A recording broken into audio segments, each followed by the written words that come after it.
어떤 기술을 써봤냐는 그냥 누구나 할 수 있어요. 그렇기 때문에 이제 CS를 위주로 하는 정글이 지금은 오히려 취업에 더 빨리 유리하게 작용할 수 있지 않을까.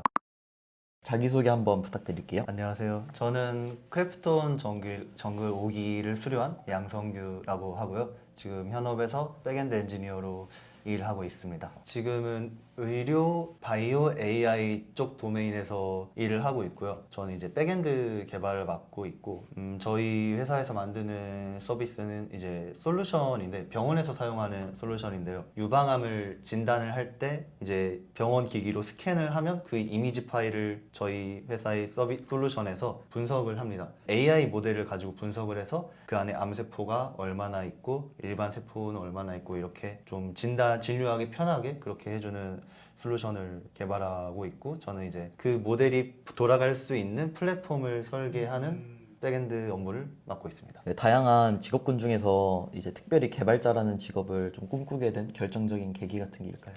계기 같은 게 제가 중학교 때 이제 TV에서 네. 해킹하는 영화 같은 걸 봤어요. 근데 이제 검은 화면에 막 알 수 없는 명령어를 입력하고 그게 되게 멋있어 보여서 그때부터 해커를 꿈으로 했다가 대학교도 정보보안학과를 갔고요. 네. 근데 이제 모의 해킹 쪽을 취업을 하려다가 막상 진짜 직무에 대해서 자세히 알아보다 보니까 저는 정보보안 쪽보다는 개발 쪽이 맞는 것 같더라고요. 왜냐하면 보안 쪽 특성상 직무가 조금 수동적이에요. 공격이 와야 막는 거고 그냥 가만히 혼자서 뭘 만들 수는 없는데, 개발은 직접 능동적으로 가치를 만들어내니까 그런 부분에서 좀 더 매력적이라고 느껴서 커리어를 살짝 틀어서 개발자로 전향을 했고 그렇게 정글에 입사하게 된 거죠. 그럼 방금 이제 정글에 입소하게 됐다 하셨는데 수많은 그런 부트캠프들이 네, 과정이 네. 존재하고 있잖아요. 그렇죠. 네, 그런데도 이제 불구하고서 크래프톤 정글을 이제 최종적으로 선택하신 이유는 무엇이 있었을까요? 네. 부트캠프를 좀 여러 개 보긴 했는데요. 사실 다 크게 다른 것 같지가 않더라고요. 다 그냥 뭐 예를 들어 자바 백엔드 개발 과정이면은 자바 언어 좀 공부하고 프레임워크 스프링 좀 공부하고 배포 해보고 이제 팀 협업 경험 쌓고 이 정도가 대부분의 부트캠프 커리큘럼이었는데 네. 저는 그게 뭐랄까 장기적으로 좀 나한테 도움이 될까라는 생각이 들더라고요. 그런데 그때 정글을 만났는데 CS 컴퓨터공학 지식을 5개월 동안 주에 100시간씩 공부를 한다는 거예요. 진짜 살인적인 커리큘럼. 저는 개인적으로 도구는 계속 변하고 프레임워크도 계속 변하고 이제 지금은 이제 AI 에이전트도 계속 변하고 추상화될 텐데, 이게 도구를 사용하는 법을 익히는 것보다는 그게 어떻게 이루어져 있는지를 공부하고 나에게 어떤 도구가 주어진 그거를 자유롭게 사용할 수 있는 역량이 중요하다고 생각했거든요. 그래서 다른 부트캠프보다는 정글이 저한테는 제일 맞았던 것 같고, 이제 합숙을 하면서 진행을 하다 보니까 제가 이제 막 놀거나 쉴 그럴 시간도 없을 테고 5개월만 지나면 나는 개발자로서 준비가 다 돼 있겠다라는 생각이 들어서 네. 정글에 선택했죠. 혹시 그러면은 그 외적으로 입소하신 이후에 좀 생각하셨던 거랑 다르게 좀 그 도움이 됐었던 게 있었을까요? 주에 100시간이라는 시간이 사실 그렇게까지 몰입해본 모두가 그런 경험을 해보진 않았잖아요. 저도 그런 경험이 없었고 정글에서 처음 한 달 정도는 제가 공부를 그만큼 해본 적이 없으니까 약간 체력적으로 힘들기도 하고 이게 어떻게 시간 관리를 해야 되는지도 고민이었고, 나 이러다가 쓰러지는 거 아닌가 하는 생각도 했습니다. 그런데 이게 되더라고요. 몸이 아프지도 않고 많이 피곤하고 힘들었지만 되더라고요. 그래서 나는 이 정도로 열심히 공부하고 일할 수 있는 사람이구나라는 그런 마인드적인 부분도 얻었고, 이제 팀원 제가 좀 성향이 I 성향이에요. MBTI가 I 성향 좀 내향적인데 완전 그 7일 내내 계속 동기분들과 계속 같이 팀도 바뀌고 해야 되는데 그게 또 저한테는 인간관계적인 것도 쉽지만 않은 부분이었는데, 이게 뭐랄까 겪을수록 또 익숙해지고 또 노하우도 좀 생기고 그러다 보니까 인간관계적인 부분에서도 좀 성장을 한 것 같아요. 또 동기분들도 이제 워낙 다들 되게 똑똑하신 분들도 많고 대단하신 분들이 많아서 이제 옆에 있는 것만으로도 많이 간접적으로 배우는 뭐 마인드도 있을 거고 기술도 있을 거고 간접적으로 배운 것도 많았던 것 같아요. 그 말씀하신 것처럼 정글이 이제 주에 100시간이라는 좀 살인적인 그런 스케줄을 커리큘럼 하고 있는데 정말 힘들었던 부분이나 나의 그 한계에 부딪혔던 그런 순간들이 있었다면은 좀 어떤 게 있었을까요?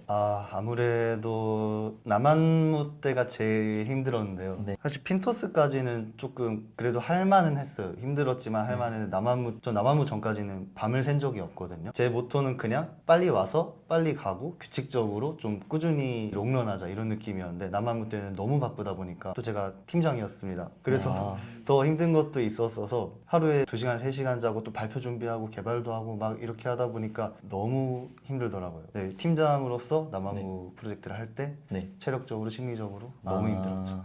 그러면 그렇게 이제 당시 직면했던 어려움에 그런 구체적인 원인이 무엇이었는지 혹은 좀 이제 이것들을 해결하기 위해서 어떤 노력과 접근 방식을 취하셨는지. 아무래도 제가 개발을 거의 처음 해본 입장에서 정글에 왔는데 그냥 팀장 경험을 쌓고 싶은 마음에 그냥 패기롭게 지원을 해서 된 건데요. 팀장님은 리더로서 이끌어야 되잖아요, 팀원들을. 네. 근데 옳은 결정을 하고 거기로 이끌어 나가는 힘이 있어야 되는데 뭐가 옳은지를 모르니까 그냥 팀장이지만 그냥 팀원처럼 이렇게 한 부분도 있었고 거기에 대해서 제가 팀장인데 내가 팀장 역할을 못하고 있는 것 같아서 힘들었던 부분도 있었고요. 물리적으로 잠이 부족한 것도 정말 네. 컸죠. 근데 사실 잠이 부족한 건 어떻게 할 수가 없더라고요. 그냥 개발할 게 많으니까. 그래서 제가 선택한 방법은 그냥 산책을 자주 나가는 거였는데 아마 정글러 분들이시라면 다들 네. 공감하시겠지만 중간에 15분 나갔다 오는 것도 상당히 그 리프레시가 네, 됩니다. 맞아요. 남한무 프로젝트 하실 때는 네네. 팀장을 하셨다고 하셔서 아무래도 팀장을 하시면은 또 이렇게 다양한 사람들을 뭐 감정적이든 뭐 지금 프로젝트 진행 상황이든 이런 거를 잘 해결하는 거에 고민이 있으셨을 텐데 혹시 뭐 그쪽에서 좀 어려움이 있었다든지 그런 에피소드. 이게 이제 발표를 했어야 됐잖아요. 저는 팀장이고 좀 완벽주의가 있다 보니까 발표를 실수 없이 하고 싶었어요. 완벽하게. 그래서 발표 최소 3, 4일 전까지는 모든 기능을 다 개발을 해놓고 발표 PPT랑 이 대본도 다 짜놓고 제가 네. 아무것도 안 보고 8분 동안 계속 말할 수 있을 정도로 준비를 하고 싶었는데 이게 마지막에 좀 트러블이 있었던 게 기능을 조금 더 추가하고 싶다는 의견이 팀원들 분들이 있으셨고 저만 약간 다른 의견이었습니다. 빨리 끝내야 된다, 정지해야 된다. 팀원들은 아니다, 이것까지는 하고 싶다. 근데 제가 4명을 이길 수는 없잖아요. 그리고 또 제가 옳다는 보장도 없고 그래서 그냥 오케이 한번 해보자 그렇게 했는데 결국 잘 됐습니다. 마지막에 추가한 것들이 좀 발표에서 많이 주목을 받았어가지고요. 그래서 그때 좀 배웠던 게 내가 옳다고 생각한 게 틀릴 수 있구나, 팀원들이 옳을 수 있구나, 좀 그런 경험을 했던 것 같아요. 값진 경험을 하셨네요. 네, 굉장히 값졌습니다. 지금 현재 근무하시면서 정글에서 경험들이 뭐 구체적으로 어떻게 이제 도움이 되었는지 그런 부분들도 좀. 네. 우선 정글에서는 다들 비슷하시겠지만 핀토스에서 디버깅을 엄청나게 많이 하셨을 거라고 생각합니다. 몇만 줄짜리 코드에서 알 수 없는 오류를 보고 하나씩 찾아가실 텐데 전 그 경험이 되게 많이 지금까지도 도움이 되는 게 모델 내부에서 알 수 없는 오류가 나오기도 하고요. 모델 부분은 AI팀에서 만들기 때문에 저는 디버깅하기도 좀 어려운 부분이 있습니다. 근데 그것도 또 제가 모르는 코드여도 또 하나하나 찾아가다 보면은 핀토스에서 했던 것처럼 똑같이 하면은 결국 뭐가 문제인지 찾을 수가 있거든요. 근데 그렇게 복잡하거나 코드베이스가 큰 경우에는 그냥 AI한테 그냥 물어보면은 좀 헷갈려요. AI로 해결이 안 되는 부분이 있는데 오히려 그런 부분은 좀 아날로그하게 직접 찾아가야 일찍 해결되는 부분이 있고 아마 저는 그런 직접 디버깅 하는 부분에서 많이 도움을 받고 있는 것 같습니다. 수료 후의 여정이 좀 궁금한데 네. 어떻게 바로 취업을 하신 걸까요? 제가 좀 복잡한 여정을 가지고 있는데요. 네. 다사다난한 일을 겪었는데 수료하고 나서 2달 정도 있다가 한번 바로 취업을 했었습니다. 스타트업에 이제 백엔드 개발자로 인턴으로 들어갔다가 정규직도 되고 했었는데 엄청나게 바빴어요. 주말에도 일하고 평일에는 아침 9시에 출근해서 밤 11시까지 일하는 게 일상이었고 고시원에서 살면서 걸어가면서 출퇴근하면서 회사에서 하루 종일 코딩, 집에서 씻고 잠만 자고 다시 회사 가고 이렇게 무한 반복이었죠. 그런데 굉장히 빡세잖아요. 근데 저는 사실 거기서 괜찮았던 게 이 정도면 정글보다는 안 힘든데? 라는 생각이 들어서 괜찮더라고요. 이제 다른 분들은 이거 맞나? 진짜 이렇게 힘든 거 맞나? 이러고 있는데 저는 근데 나는 괜찮은 것 같아.